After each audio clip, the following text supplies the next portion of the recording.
Sir ஆ? ரொம்ப தூரத்துல இருந்து வந்திருக்கீங்க. ஸ்நாக்ஸ் ஏதாவது சாப்பிடுறீங்களா சார்? இல்ல சார், வாங்கிட்டு வரேன். அதெல்லாம் ஒண்ணும் வேண்டாம். எக்ஸாம் ஆக்சுவலா முடிஞ்சிருக்கணும்ல, ஏன் இன்னும் முடியாம இருக்கு? சார் சொல்ல மறந்துட்டேன். எக்ஸாம் கொஞ்சம் லேட்டா தான் ஆரம்பிச்சது. லேட்டா ஆரம்பிச்சதா? ஆமா சார். நாங்க வந்ததே அப்ப லேட்டுன்னு சொன்னீங்க. எப்படி கவர்மெண்ட் எக்ஸாம் லேட்டா ஆரம்பிக்கும்? சார் பவர் இல்ல சார். சென்டர்ல இருந்து லாகின் பண்ண வேணாமா, அதான் லேட் ஆயிடுச்சு. கலெக்டரேட்ல இருந்து எக்ஸ்ட்ரா 1 hour டைம் கொடுத்துருக்காங்க. அப்ப லேட்டா தான் சார் முடியும். நீங்க ஒன்றும் கவலைப்படாதீங்க சார். வெயிட் பண்ணுங்க சார், வந்துருவாங்க. உட்காருங்க சார். Oh my God. ஐயோ. ஹலோ சொல்லுட்டி, அங்க என்ன நடக்குது? அக்கா ரொம்ப அவசரம்க்கா, உடனே டாக்டர் அண்ணா கிட்ட போன் கொடு. கனி உங்கள்கிட்ட பேசணுமா? இந்தாங்க. ஹலோ கனி.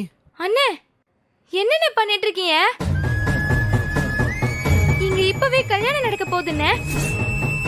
அண்ணனுக்கு பட்டு வேட்டி சட்டெல்லாம் கட்டி தூக்கிட்டு வந்துட்டாங்க. ஓ, அந்த அளவுக்கு போயிடுச்சா? அண்ணே நீங்க உடனே வந்தாகணும்ண்ணே, வரலன்னா எல்லாம் பயங்கர சிக்கல் ஆயிடும். எப்படி வருதுன்னு தெரியலையே. எப்படியாவது வந்துருங்கண்ணே.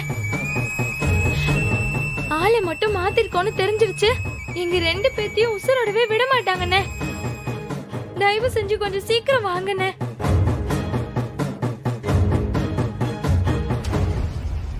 அண்ணா அண்ணா, ஆ? கனி என்னென்ன சொன்னா?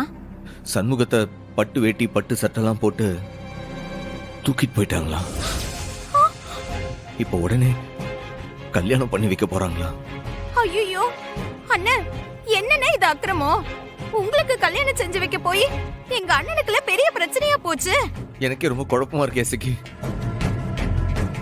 இப்ப பீராக்கு வேற இன்னும் பரீட்சை இன்னும் முடியல, லேட் ஆகும்ன்றாங்க. அவளை நான் பாத்துக்கிடுவேன், நீங்க உடனே கிளம்பி போங்க. இல்ல, நான் போக மாட்டேன். சண்முகம் பீராவை பாத்துக்கன்னு என் கையில ஒப்படைச்சிட்டு போயிருக்காரு நம்பிக்கையோட. நான் போக மாட்டேன். நான் போனா தப்பாயிடும். ஐயோ, அங்க அண்ணன் அவங்க கிட்ட மாட்டிக்கிட்டு முழிச்சுக்கிட்டு இருக்கு. வீராவை பத்தி நீங்க கவலைப்படாதீங்க. வீரா பாதி சம்மு அண்ணன் மாதிரி. நீங்க தாமதிக்கிற ஒவ்வொரு நொடியும் அவ்வளவுதான் அங்க ஒரே பிரச்சனையா இருக்கும். அங்க தாலி கட்டவே ஆரம்பிச்சிருவாங்க. நீங்க என்ன செய்வீங்க?